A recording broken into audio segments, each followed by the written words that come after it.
Once upon a time, thousands and thousands of years ago, I expect, for no one ever hears of Witch Neda in hears. These days, an old witch named Neda used to jump on her broomstick with another broom in her hand. She used to fly about the sky, brushing away the cobwebs, as she called them. What she really did was to brush away the little rain clouds that the stars used for veils when they were tired of shining. "You let our veils stay over our faces," said the little stars, quite angry with old Witch Neda. "We want them. You wicked old witch, go away, go away." But Witch Neda would only laugh, a cackling laugh, and go on with her broom, sweeping away the cobwebs. "Silly little stars," said old Witch Neda. "They would have the sky in a most untidy state if it were not for me.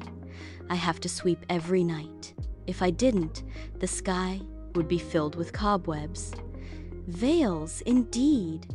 Those silly little things do not know the difference between a veil and a cobweb. One night, the stars were all wearing their veils when along came old Witch Neda with her broom and whisked them off, and the little stars were so angry they forgot their nice manners, and many of them rushed at old Witch Neda, darting little sharp points right into her face and making her wink and blink so that she could not see where she was going, and she bumped right into the moon, who was just coming out from behind a cloud to see what was going on. "Look out where you are going, old witch," he called. Old Neda dropped her broom and made a grab for the moon, and she caught him too, right by the nose. "Here, here, here! Let go of my nose!" he cried. But old Witch Neda did not let go. She hung on and carried him off to her house on the top of a high mountain. "I'll give those silly stars something to cry about now," said old Neda as she opened a dark closet and threw in the moon. "They won't have any moonlight for a while, and if I can get the sun, I can have things all my own way in the sky and make those stars sorry they were so rude to me tonight." The next day, when the sun was shining and not thinking a thing about any harm coming to him, old Neda put on her smoked glasses and her high-topped cap and a long black cape. Then she jumped on her broomstick and flew straight for the sun. Of course, the stars were asleep and could not warn the sun, and he thought it was a black cloud he saw sailing toward him. "Ah, now I can take a little nap," he said. "Here comes a black cloud which I can hide behind for a while. I do get so sleepy shining all day." And then the sun gave a Paulson Nashen's dad yawn just to get ready for his nap. But something happened. He didn't just know what, but before he could stop the yawn, he felt a jerk, and then he was covered with something black and whizzed along at a terrible rate of speed he did not know where. "There, I guess I can run things to suit myself now," said old Witch Neda as she took from under her cape the sun, winking and blinking and wondering whatever had happened to him. Into the dark closet with the moon, she threw the sun and closed the door. Of course, the stars awoke as soon as it was dark, and it became dark right away when old Neda stole the sun, so the little stars shone and winked all night and all day, because the sun did not get up, and they did not know when the night was over.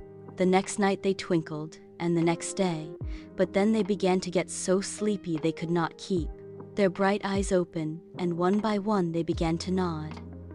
"I wonder what can be the matter with us," said one star, trying to keep awake. "This is the longest night I ever saw. And I wonder where the moon is," said another. "If we could see him, we might find out why the sun is so lazy this morning." Old Witch Neda was flying about, hidden beneath her black cape, and she laughed to herself as she heard what the stars said. "I can tell you where the sun is and the moon too," she said, throwing off her cape and showing herself to the stars. "I have them both locked up in a closet in my frumma house." And off she flew on her broomstick, leaving the poor little stars quite speechless with amazement. "Something must be done, and done at once," said one star. "If we let that old witch have the sun and moon, who knows what will become of us?" "But what can we do?" asked another star. "Here we are up here in the sky, and old Neda's house is on the top of a mountain. Besides that, she will keep a close-up watch over them, you may be sure. What can we do, and what will become of us?" One of us must go down there and let them out, said the first star. Now which one of us will go? That is the first thing to settle. No one answered for a minute, and then a very little star said timidly, I am willing to go, but I am so small I do not suppose I could do any good. You are the very one to go, just because you are small, said the first star. And now I will tell you how it can be done. Old Witch Neda will be up here tonight. You may be sure, because she is happy now that she has the sun and moon, and wants to see how unhappy we are. When she comes tonight, we must make a great fuss and cry because we are so upset, not knowing when it is night or day, and beg her to help us. She will fly around close to us, and when she is very near Little Star, we must wail and cry and attract her attention, and then Little Star must jump on the broomstick right behind Old Witch Neda. Oh, oh, oh, said all the stars. Oh, oh, oh, for they were afraid of Old Neda. But Little Star did not cry out. She just winked and blinked and listened to what the first star said. As I said, continued the first star, Little Star must jump on the broomstick right behind Old Witch Neda and then close her eyes until Old Neda comes to her house on the top of the mountain. Of course, she can only take just one look then, just to see where the old witch goes, and Little Star must stay very still until Old Neda goes to bed, for she usually sleeps in the daytime. When all is still, and you are sure Old Witch Neda sleeps, then you must go about very carefully and quietly until you find the closet where the sun and moon are kept prisoners and unlock the door. But what good will that do? Asked one star.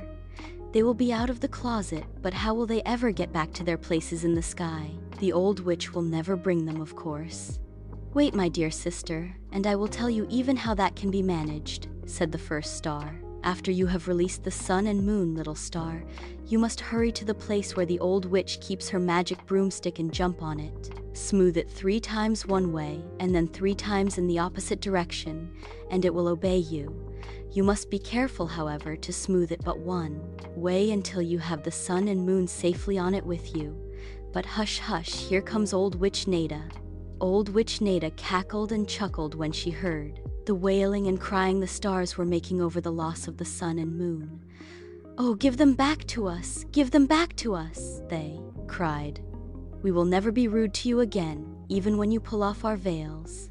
Aha, said the old witch, laughing loudly.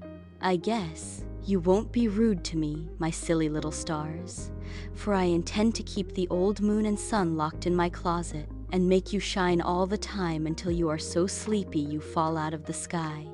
Ha ha ha. Oh, oh, oh, cried the stars all together, and Old Neda flew close to them to better see how they suffered, and then Little Star did as the first star had told her to do, and the next instant she was flying along with Old Witch Neda toward her house on the top of the mountain. Little Star looked just once and saw Old Neda go into the house. Then she closed her eyes and waited until she was sure the witch was asleep. Very, very carefully she opened the door and slipped in. Then she looked around, and from under a door she saw a very bright light, and knew that behind that door were the sun and moon. The key was in the door, and it took only a second to turn it. Hush, said Little Star. I have come to release you. Do not make a sound, but follow me. Little Star took from a chair Old Witch Neda's big black cape and threw it over the sun and moon so their faxplekholm bright light might not awaken the old witch, and in another minute they were all sitting on the broomstick, while Little Star smoothed it 3 times one way and 3 times the other, and then said, Off to the sky, take us home, good broomstick. Away they flew, and in a short time the sun was blank, shining in the sky just as if nothing had happened to him, and the stars went to sleep and slept soundly. They were so tired. Little Star that night took her place in the sky very quietly, but the other stars wanted to know all about her adventure. Oh, I just did as the first star told me, modestly replied the little star, and brought back the sun and moon. That was all. You were a brave little star, said the first star, and as a reward, the broomstick of the old witch has been made into stars, which is to be made into a big cross, and in this cross forever shall you shine. And you will take on more brightness than any of us. Brave, brave little star. Of course, the old witch, having lost her broomstick, could not bother the stars anymore, so they shone and twinkled happily on, always feeling grateful to Little Star for helping them out of their great trouble.